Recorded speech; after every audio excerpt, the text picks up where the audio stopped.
बच्चों, आज मैं प्रभात शर्मा फिर आपके बीच। जैसा कि मैंने पिछले वीडियो में आपको आवेश के बारे में जानकारी दिया था, आवेश क्या है, उसी क्रम को आगे बढ़ाते हुए आज फिर हम आवेश के बारे में ही पढ़ेंगे और यह जानेंगे कि किसी भी वस्तु को किस प्रकार हम आवेशित करते हैं। तो आइए बच्चों पढ़ते हैं, किसी भी वस्तु को आवेशित करना।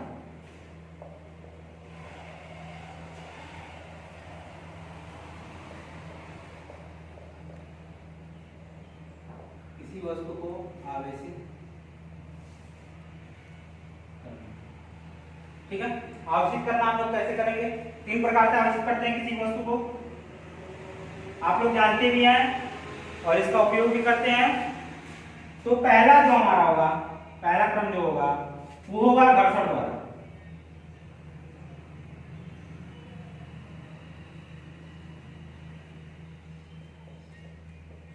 घर्षण द्वारा। दूसरा जो होगा वो होगा चालन द्वारा। तीसरा जो होगा वो होगा प्रेरण द्वारा। तो आपके सामने बच्चों दिख रहा है कैसे आवेशित करेंगे हम लोग। सामने कितने प्रकार से आवेशित किया जा सकता है वस्तु को? पहला आपका हो गया घर्षण द्वारा, दूसरा हो गया चालन द्वारा, तीसरा हो गया प्रेरण द्वारा। तो आइए घर्षण द्वारा कैसे आवेशित करेंगे ये हम जानते हैं।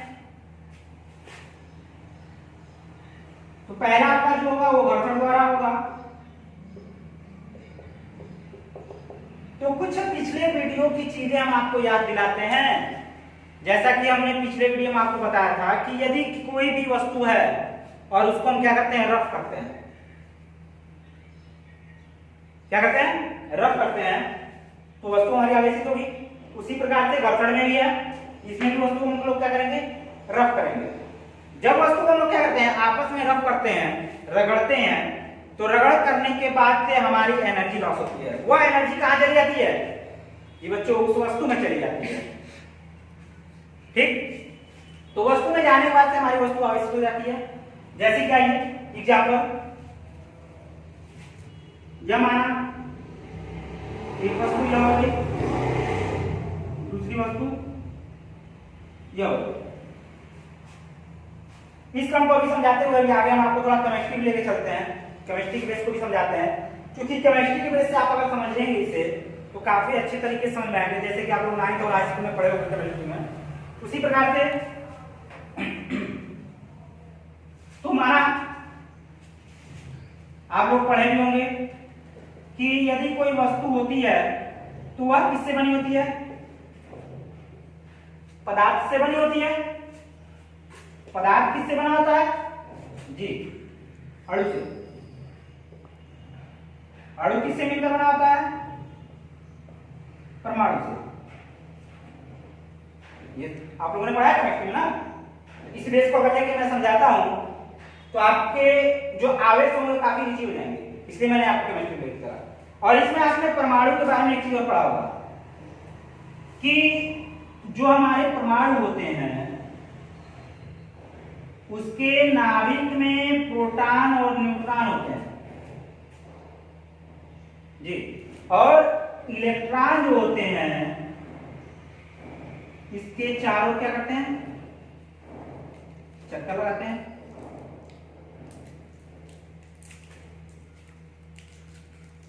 ऐसे अगर देखा जाए तो इसमें अगर किसी ऐसे देखते हैं तो देखा जाता है कि किसी भी परमाणु में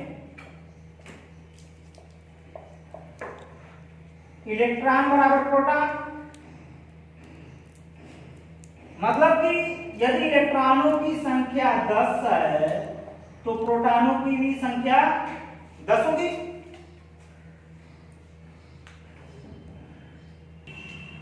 तो इस प्रकार से हम देखेंगे कि इसमें इलेक्ट्रॉनों और प्रोटॉनों की संख्या बराबर है। तो इस दशा में जो हमारा परमाणु होगा वो क्या होगा? जी बच्चों, उदासीन, उदासीन अवस्था में होगा। जैसा कि आप लोग जानते हैं कि अगर वस्तु उदासीन है तो उसमें ना ही वो धनावेशित होगी और ना ही ऋणावेशित होगी। क्योंकि जैसे आप लोग गाड़ी जब चलाते हो, गाड़ी को जब न्यूट्रल कर देते हो तो गाड़ी चलती है नहीं, उसे धक्का देना पड़ता है तब चलेगी। और जब उसे आप गियर में डालते हो तब ना वो चलती है स्टार्ट करने के बाद। तो उसी प्रकार से यह है कि यह किसी भी काम लायक नहीं होता है, यह एक जगह क्या होता है, स्थिर हो जाता है। तो यह वस्तु उदासीन होगी। उसी प्रकार से आइए इसी क्रम में हम चलते हैं। फिर उतना तो आपने समझा, उसी के बेस से हम इसको भी समझते हैं। माना ये एक वस्तु, इसके नाम में क्या होगा, प्रोटॉन और न्यूट्रॉन, और इलेक्ट्रॉन इसके चारों तरफ क्या करेंगे, चक्कर लगाएंगे। ये दूसरी वस्तु हो गई। इसमें क्या होंगे जी, प्रोटॉन और न्यूट्रॉन, और इलेक्ट्रॉन क्या होंगे, घर से बाहर हो जाएंगे, नहीं, बाहरी कक्षा में चक्कर लगाते रहेंगे। तो इसमें हमने देखा होगा, तो इसके इस वस्तु में इलेक्ट्रॉनों की संख्या कितनी हो रही है, 1 2 3 4 5 6 हो रहा है ना जी। 6 इलेक्ट्रॉनों की संख्या हो जा रही है, और प्रोटॉनों की भी संख्या कितनी होगी, 6। इसमें देखते हैं कितने हैं, 1 2 3 4 5 6 इलेक्ट्रॉनों की संख्या इसमें, और 6 प्रोटॉनों की संख्या इसमें। दोनों वस्तु हमारी क्या है, उदासीन है।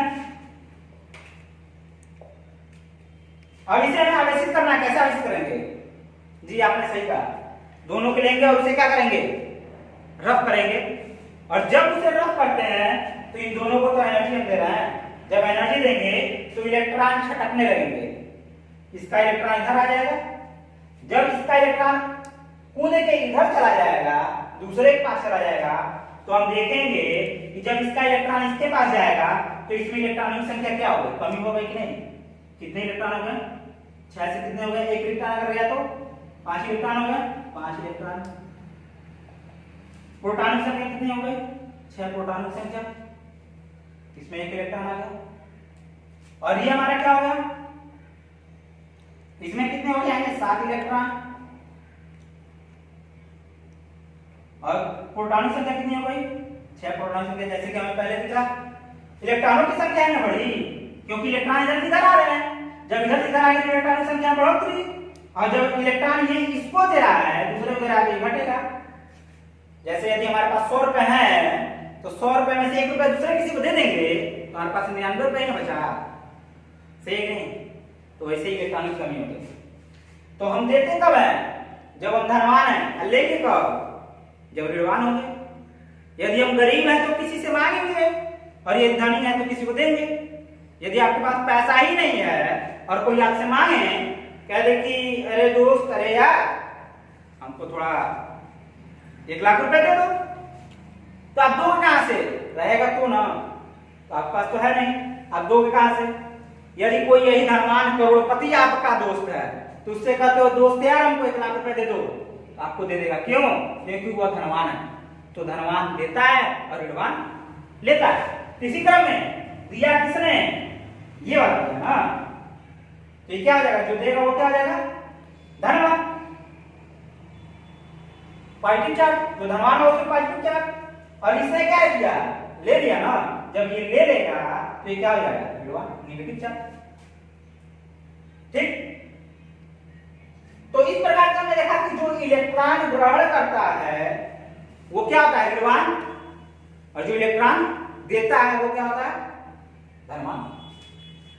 सिंपल वे में हम लोग देख सकते हैं, आपको यहाँ पे सीधे सीधे दिख रहा है। अगर ऐसे तरीके से नहीं समझ में आया बच्चों, तो सिंपल वे में हमें बोर्ड पे दिख रहा है, देखिए यहाँ पे किसकी संख्या नहीं, क्या प्रोटॉन की संख्या, तो प्रोटॉन हमारा क्या होता है, पॉजिटिव चार्ज। तो धनवान तो हुआ, जो अधिक रहेगा उसके चार्ज लगेंगे, ये कम है ये अधिक है, इसके चार्ज लगेंगे। इसमें आते हैं, इसमें ये इलेक्ट्रॉन और ये प्रोटॉन। प्रोटॉन में कौन सा आवेश होंगे, धनावेश, इलेक्ट्रॉन में कौन सा आवेश होंगे, ऋणावेश। इस क्रम में हमने देखा कि इसमें कोई किसकी संख्या आ रही है, इसकी किसकी, इसकी नहीं, इसकी। तो जब इसकी है इस पे कौन सा आवेश हो जाएगा, ऋणावेश, आपको सामने दिखा। तो सिंपल वे में चलते हैं, घर्षण की डिफिनेशन हो जानते हैं। घर्षण किसे कह सकते हैं, घर्षण को हमने समझा, आप डिफिनेशन खुद ही बना सकते हो। तो आइए बच्चों, घर्षण की परिभाषा हम कैसे दे सकते हैं, जब किसी दो वस्तु को क्या करना है, आपस में रगड़ते हैं। जब किसी दो वस्तु को क्या करेंगे, आपस में रगड़ेंगे, तो रगड़ करने के बाद से वह वस्तु क्या हो जाती है, आवेशित हो जाती है। तो जब वो वस्तु आवेशित हो जाए तो उसको कहेंगे हम लोग घर्षण द्वारा आवेशन, या घर्षण द्वारा वस्तु का आवेशित होना। सिंपल में एक तरीके से हो सकते हैं। आइए क्या कह सकते हैं जी, जब दो वस्तुओं को आपस में रगड़ा जाता है, जी आपने सही कहा, जब दो वस्तु को आपस में रगड़ा जाता है तो वस्तु क्या हो जाएगी, आवेशित हो जाएगी। और इस प्रकार हम लोग कह सकते हैं, घर्षण का टेंशन वही होगा कि जब दो वस्तु को आपस में रगड़ते हैं तो वस्तु आवेशित हो जाती है, जिससे हम लोग क्या करते हैं, घर्षण द्वारा आवेशन। दूसरे क्रम में हम लोग चलते हैं, चालन के बारे में पढ़ेंगे। चालन द्वारा कैसे होता है,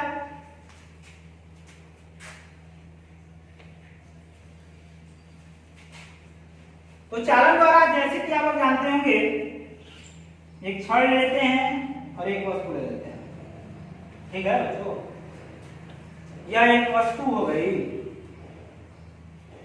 जिसमें कि प्लस चार्ज और निगेटिव चार्ज दोनों ही हैं, और एक ऐसी छड़ लेते हैं कि जो हमारा क्या हो, धनावेशित हो। एक हमने छड़ ले लिया, जब हमने छड़ लिया, ये छड़ क्या पूरी तरह से धनावेशित है ये छड़,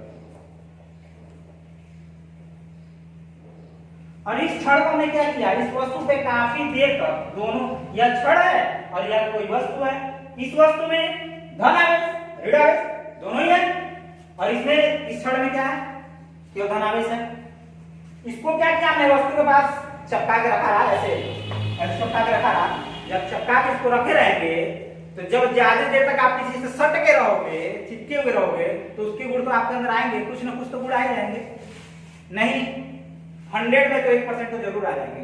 तो वैसे ही जब इस छड़ को इस वस्तु के साथ चिपकाए रखते हैं, चिपका कर रखेंगे, तो इसके अंदर क्या आ जाएंगे, ये जो हमारा धन आवेश है इस वस्तु के अंदर जाने लगेगा, इस वस्तु के क्या करेगा, अंदर जाएगा। तो जब ये वस्तु के अंदर प्रवेश करता है तो इसका जो धन वाला होता है वह तुरंत क्या करेगा, विरोध करेगा, ये दूसरे जगह जाएगा ना। तो आप लोग जानते हो कि ये क्या होता है, जो सेम आवेश होंगे वो एक दूसरे को प्रतिकर्षित करेंगे, और यदि विपरीत आवेश है तो दोनों को आकर्षित करेंगे। जैसे कि सिंपल वे में चलते हैं कि दो भिखारी हैं, यदि वो दोनों भिखारी एक ही क्षेत्र में एक ही साथ निकलते हैं तो क्या होगा, दोनों को बीच में मिलेगी, नहीं मिलेगी, वह तुरंत दोनों भिखारी अपना क्षेत्र बदलते हैं, कहते हैं तुम उधर जाओ हम उधर जाते हैं।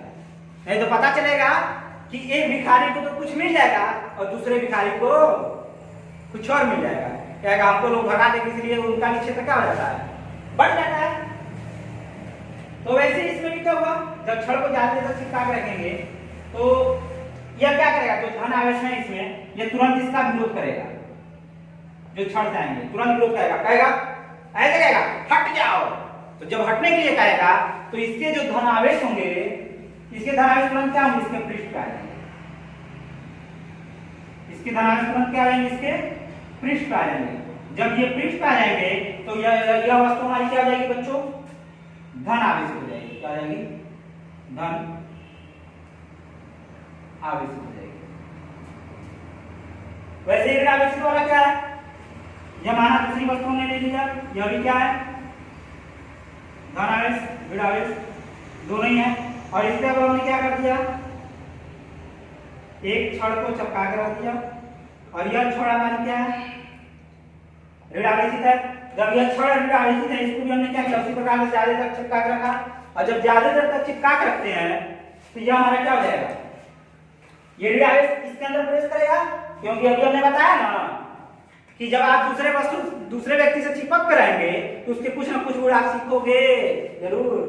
तो वैसे ही ये क्या करेगा, ऋण आवेश इसके अंदर जाने लगेगा। जब ऋण आवेश ऐसे जाएगा तो कहेगा चलो हट जाओ दूर हमसे, तुम हमारे पास ना आओ, क्यों, क्योंकि समान आवेश है। जब समान आवेश रहेंगे तो क्या है, प्रतिकर्षित करेंगे, तो इनको जब प्रतिकर्षित करता है तो ये जो टोटल हमारे ऋण आवेश होते हैं वो कहां चले जाएंगे, इनका पृष्ठ पे चले जाएंगे।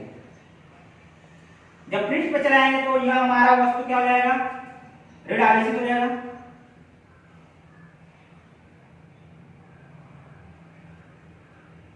ऋण आवेशित हो जाएगा। तो इस प्रकार हम देख रहे हैं कि चालन द्वारा कैसे वस्तु को आवेशित किए, इसका डिफिनेशन कह सकते हैं। प्रैक्टिकल में आपको समझ में आया? अगर और भी आपको टिप्पणी समझना होगा तो आप हमारे चैनल से जुड़े और उसमें कमेंट करते रहें।